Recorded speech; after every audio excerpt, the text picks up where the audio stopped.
I'm a reader. I love reading. I'm also a writer, so reading is part of my job. These are my favorite books of the year so far. Feels a little soon to be listing out favorite books. Feels a little bit unfair because honestly, books exist in their own genres, and what are you gonna do? I can't make a favorites list. If you ask me what my favorite book of all time is, I would say I've never read a book because I freeze when I'm faced with invasive questions like that. What's my favorite restaurant? I've never eaten at one. What's my favorite color? I have no idea. This entire place is pink. What could it be? I don't know. What's a color? Blue? Green? Yellow? I don't know. But I do love to read. I've read quite a bit this year. Brag, brag, brag. And wanted to share some of my favorites. This is in no particular order, but I am going to start with the one book that I couldn't find. That book is called I Cheerfully Refuse. It is by Leif Enger. He also wrote one of my other favorite books, Virgil Wander. I love Leif Enger because of his use of language. He is a writer that is somehow always timely and timeless. He is a man who uses a typewriter, but not as an affect, okay?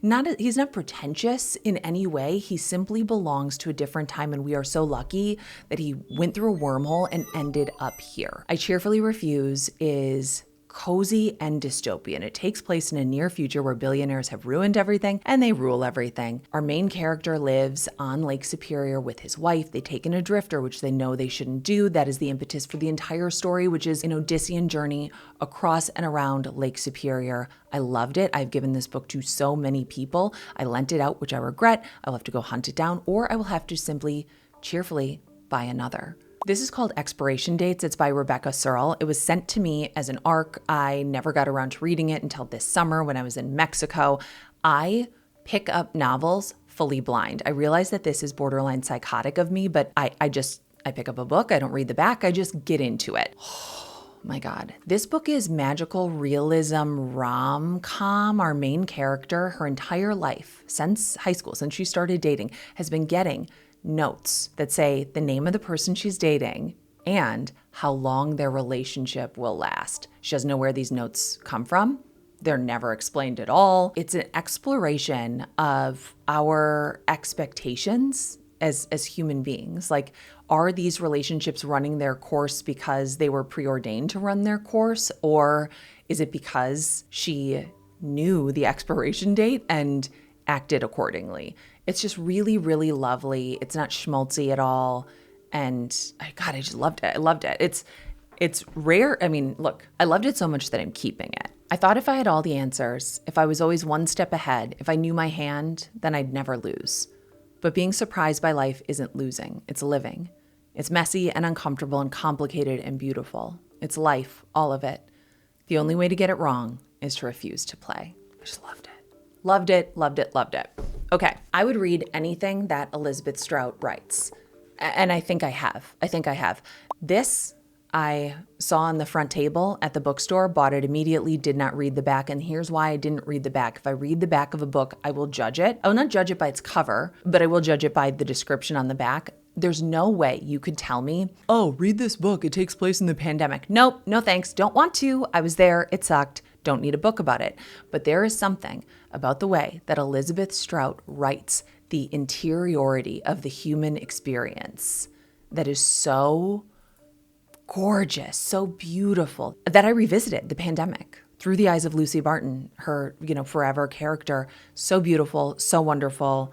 I loved it. I'm keeping it forever, and I won't loan it out because I'm not dumb anymore. This is nonfiction. It's called The Widow's Guide to Dead Bastards. Again, this is an ARC that I was sent. I have written about this on my Substack. I have done a little Q&A with the author, Jessica Waite, who is obviously a widow. You can find so many books written by widows. Honestly, husbands die all the time. They are just, if you have one, call yours. I have one. I think he is still alive.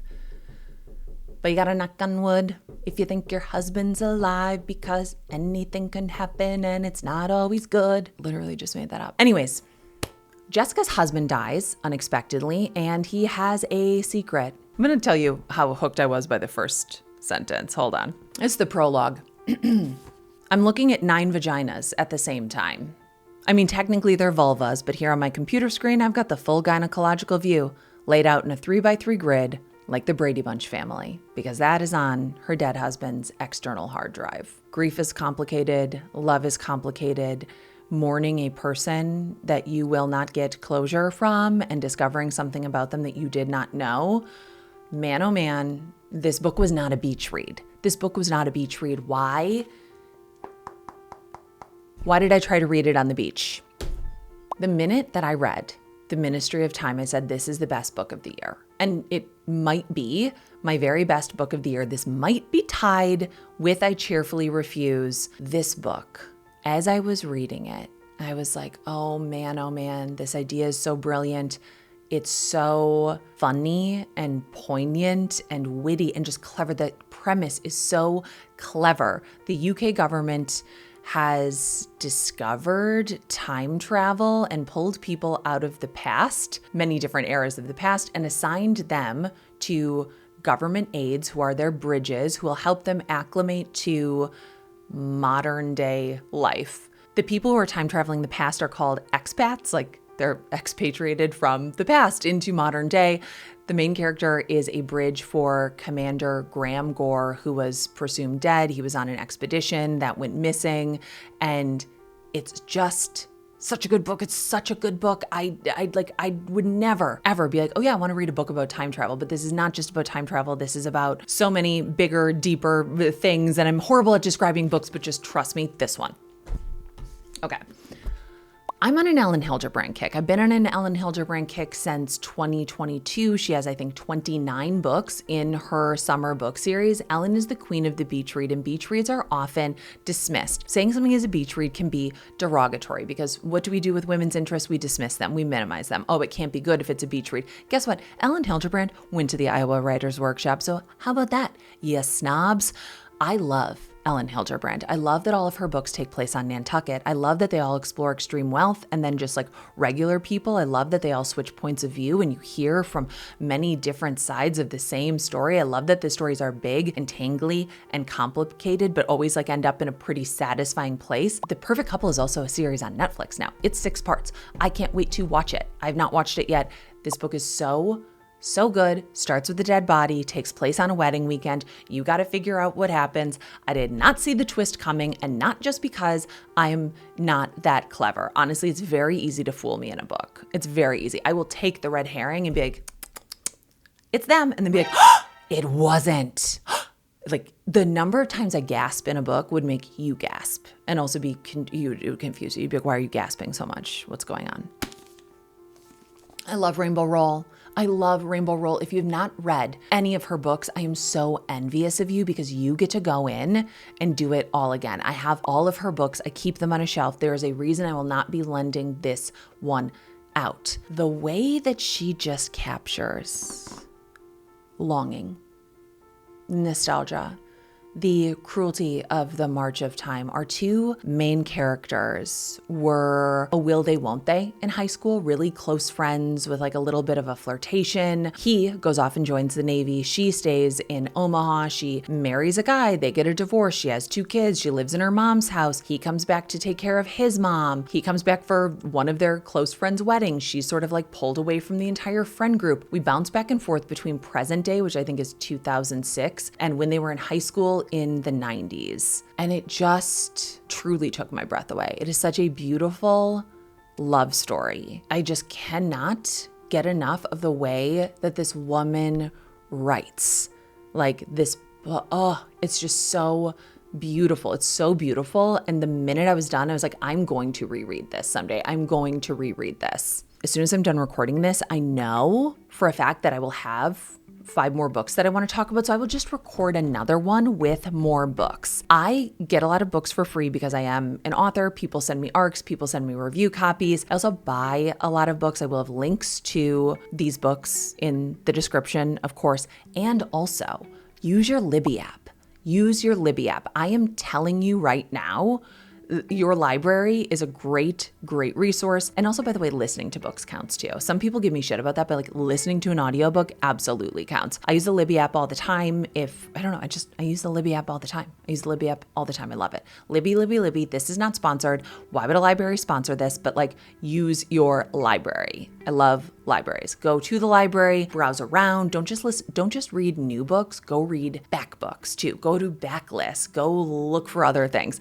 Oh, I told you I'd think of another book. This one I read on the Libby app, which is why I don't have it in front of me, even though I am going to go buy it. I'm going to go buy it because it is one of those books that I'm like, this is how you write a book. It's called The Husbands. It is called The Husbands. And again, did not know what it was about, just went in blind. It was available on my Libby app. I needed a novel to read immediately. This was the one that came up. It is also magical realism. Our main character is in her house and sends her boyfriend, husband, up the stairs into the attic. Something happens, he comes in, he's a different husband. There is some magical portal in her attic, and every time a man goes up it, he is replaced by a different husband, and she is just sort of like booted into a slightly different reality where she does not know this man that she apparently married, and she has to kind of figure out if they are compatible or what version of herself thought that they would be compatible. And I think it's also a pretty decent commentary on current day dating and always looking for the bigger, better thing, because you can always send somebody up into the attic and send them away. Again, that magical realism is never explained, which I love. Don't explain it to me. Just like there's a magic attic and that's what happened. Anyways, those are some of my favorite books that I've read in 2024. I love reading. If you have any book suggestions, let me know. And if you want more videos like this, also let me know. Whatever you're thinking, let me know. I need all your thoughts. Give me all your thoughts.